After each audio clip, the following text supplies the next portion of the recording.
Assalamualaikum warahmatullahi wabarakatuh. Kami dari kelompok 6 yang beranggotakan saya sendiri Rahmatulahillah, kemudian Siti Konik Alfiatin, Titi Fidayah Husni, dan Asih Dwi Ana. Nah, kami menyampaikan tentang kurban dan akikoh. Langsung saja mengenai pengertian kurban. Apa sih kurban itu?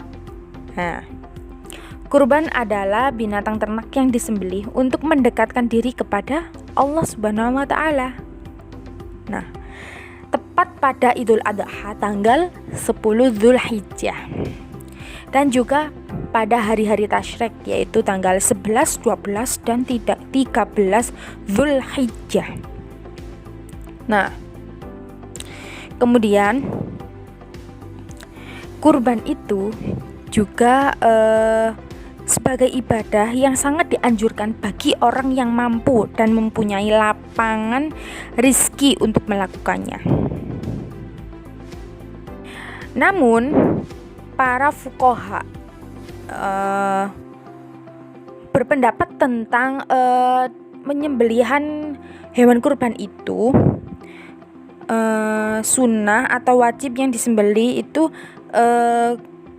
guna untuk mendekatkan diri kepada Allah dengan syarat-syarat yang khusus. Kemudian mengenai hukum tentang kurban. Nah, ada sebuah dasar syariat diperintahkannya ibadah kurban kepada umat Islam, baik dari Al-Quran. Nah, dalil kurban yang pertama adalah A'udzu billahi minasyaitonir rajim. Fasholli li rabbika wanhar. Nah, itu maka kerjakanlah sholat karena Tuhanmu dan berkurbanlah sebagai ibadah dan mendekatkan diri kepada Allah. Nah, itu dia. Dan juga para ulama menyepakati persyariatan kurban hukumnya itu sunnah muakkad atau bersifat kifayah. Kurban itu tidak wajib, namun hukumnya menjadi wajib jika disertai dengan nazar. Nah, misalnya nazar itu seperti ucapan kurban ini wajib bagiku dan kupersembahkan untuk Allah. Nah, itu termasuk wajib. Selanjutnya mengenai ketentuan hewan kurban. Hewan kurban memiliki ketentuan yaitu unta berumur atau telah berumur 5 tahun, sapi juga berumur 5 tahun, kambing berumur 2 tahun. Nah, domba atau biri-biri berumur 1 tahun telah lepas giginya sesudah umur 6 bulan. Kemudian memiliki hewan kurban itu tidak boleh memiliki cacat apapun. Misalnya buta sebelah matanya, terpotong telinganya, sakit yang jelas nampak. Terus tanduknya tercabut, sangat kurus, pincang, pecah kakinya. Nah, tidak boleh dikurbankan, harus benar-benar sehat walafiat hewannya. Nah, mungkin itu saja. Selanjutnya akan dilanjutkan Mbak Koni. Assalamualaikum warahmatullahi wabarakatuh. Perkenalkan, nama saya Siti Konik Alfiatin. Di sini saya akan menjelaskan mengenai dalil dan hikmah berkurban. Poin pertama mengenai dalil kurban. Ada banyak ayat-ayat Al-Quran yang mengemukakan tentang kurban. Salah satunya terdapat dalam surah Al-Kautsar ayat 1-2 yang berbunyi A'udzu billahi minasyaitonirrajim. Bismillahirrahmanirrahim. Inna a'tainakal kautsar fasholli lirabbika wanhar.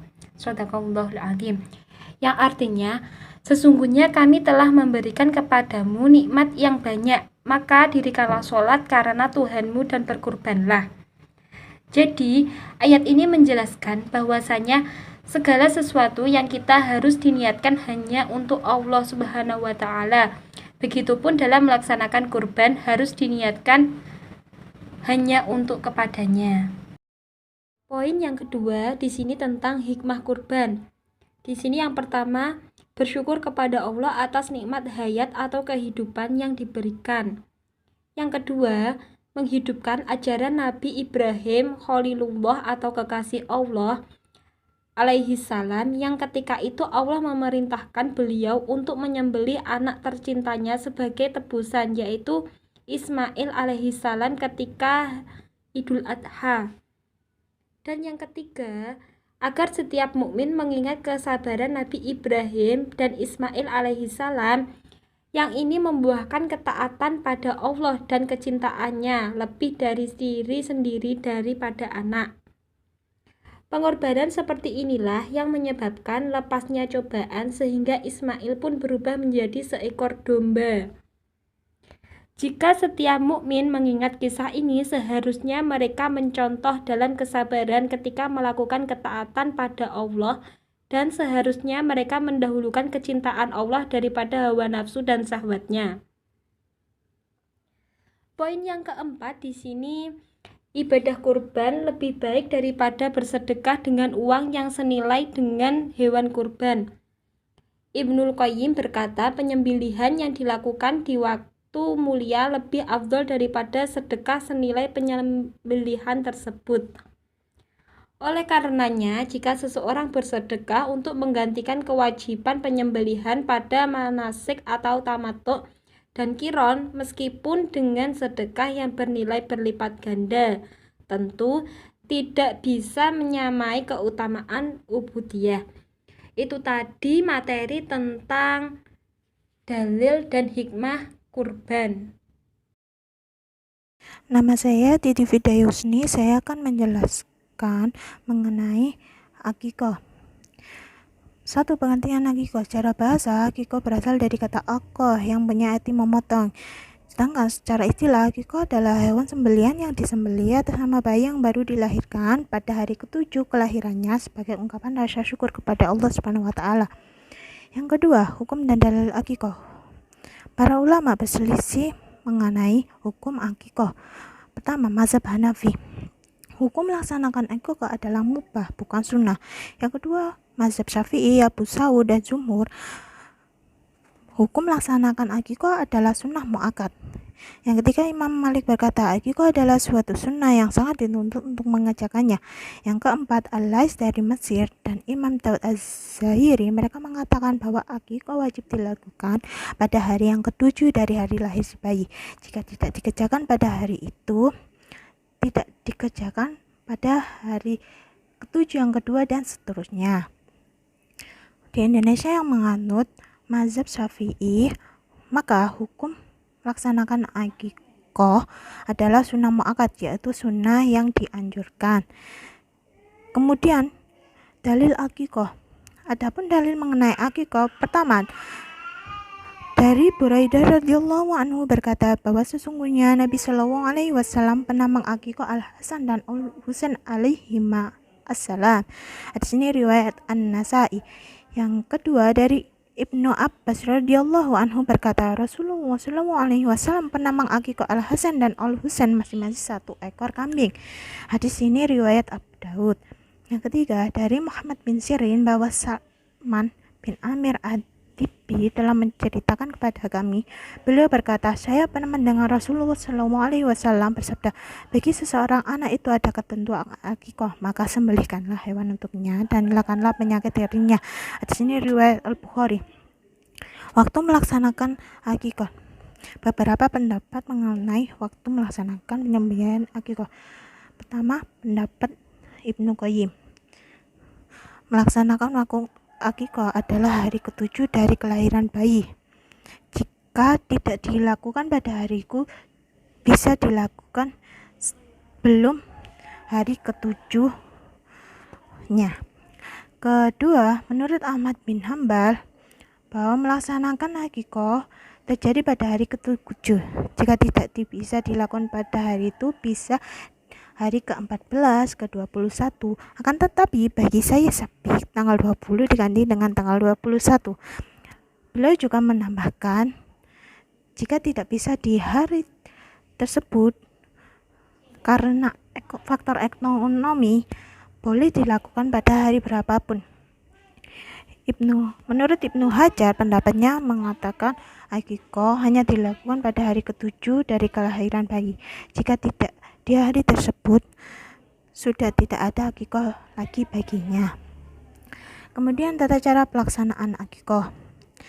Pertama, menyediakan 2 ekor kambing yang sehat dan lengkap serta berusia minimal 1 tahun bagi anak laki-laki, 1 ekor bagi anak perempuan. Yang kedua, menyediakan peralatan menyembelih, pisau atau goleng yang tajam, tambang, tempat daging, tempat pembuangan kotor, dan sebagainya. Ketiga, menyembelih hewan kurban sambil menghadap ke arah kiblat dengan sembelihan yang benar, yaitu memutus paling kurang 2 urat, kemudian membaca kalimat Bismillahirrahmanirrahim, Allahumma haza minka wa taqabbal minni, yang artinya dengan menyebut nama Allah yang Maha Pengasih lagi Maha Penyayang. Ya Allah, ini adalah anugerah darimu, maka terimalah persembahanku. Baik, di sini saya Asih Dwi Ana akan menjelaskan materi mengenai jenis dan syarat hewan akikoh. Oke, yang pertama, mayoritas ulama sepakat bahwa hewan yang diperbolehkan untuk akikah adalah binatang seperti unta, sapi, dan kambing. Meskipun demikian, terdapat perbedaan pendapat mengenai mana yang lebih utama dari jenis binatang yang hendak disembelih itu. Imam Malik misalnya, yang berpendapat bahwa hewan yang lebih utama itu adalah domba. Alasannya itu karena dagingnya itu lebih bagus dan lezat. Kemudian setelahnya itu adalah sapi, lalu unta. Sedangkan menurut Imam Syafi'i dan Ahmad yang lebih utama adalah unta, lalu sapi, dan terakhir kambing. Dari perbedaan pendapat itu dapat dikompromikan bahwa jenis hewan itu disesuaikan oleh kondisi ekonomi orang yang hendak berakikah. Di sini berarti jika ia mampu menyembelih sapi, hewan yang hendak disembelih adalah sapi. Akan tetapi, jika kemampuannya adalah menyembelih kambing atau domba, hewan itu adalah kambing atau domba. Seperti itu. Lalu, yang kedua, dari sudut umur binatang akikoh dan kurban itu sama saja, yaitu hewan kambing yang telah berusia 2 tahun. Namun, diperbolehkan juga apabila telah cukup setahun. Selanjutnya, sembelihan akikoh itu dipotong mengikuti sendinya, dengan tidak memecahkan tulang sesuai dengan tujuan akikoh itu sebagai fidah, yaitu mempertalikan ikatan diri anak dengan Allah Subhanahu wa Ta'ala. Selanjutnya, sunat dimasak dan dibagi atau dijamu fakir dan miskin. Ahli keluarga, tetangga, dan saudara berbeda dengan daging kurban, sunat dibagikan daging yang belum masak. Dan yang terakhir, anak laki-laki disunatkan akikoh dengan 2 ekor kambing dan 1 ekor kambing untuk anak perempuan. Selanjutnya, hikmah akikoh. Di balik perintah melaksanakan akikoh terkandung banyak hikmah. Adapun hikmah atau pelajaran yang dapat diambil dari dilaksanakannya akikoh antara lain, yang pertama, merupakan bentuk pendekatan diri kepada Allah Subhanahu wa Ta'ala, sekaligus sebagai wujud rasa syukur atas karunia yang dianugerahkannya dengan lahirnya sang anak. Yang kedua, menghidupkan sunnah Nabi Muhammad SAW dalam meneladani keikhlasan Nabi Ibrahim alaihissalam. Yang ketiga, merupakan tebusan bagi anak yang memberikan pertolongan pada hari akhir kepada orang tuanya, mengokohkan tali persaudaraan dan kecintaan di antara warga masyarakat dengan berkumpul di satu tempat dalam menyambut kehadiran anak yang baru lahir. Yang keempat, merupakan sarana yang dapat menghapuskan gejala kemiskinan di dalam masyarakat. Misalnya, dengan adanya daging yang dikirim kepada fakir miskin. Dan yang kelima, yang terakhir sebagai pemberitahuan tentang garis keturunan dengan cara yang baik. Karena memang harus diberitahukan agar tidak sampai timbul suatu fitnah yang tidak dikehendaki. Juga tidak baik kiranya apabila dibawa berkeliling sambil diumumkan. Saya punya anak, oleh karena itu perlu suatu tata cara khusus seperti ini. Sekian presentasi dari kelompok kami, kurang lebihnya mohon maaf. Wassalamualaikum warahmatullahi wabarakatuh.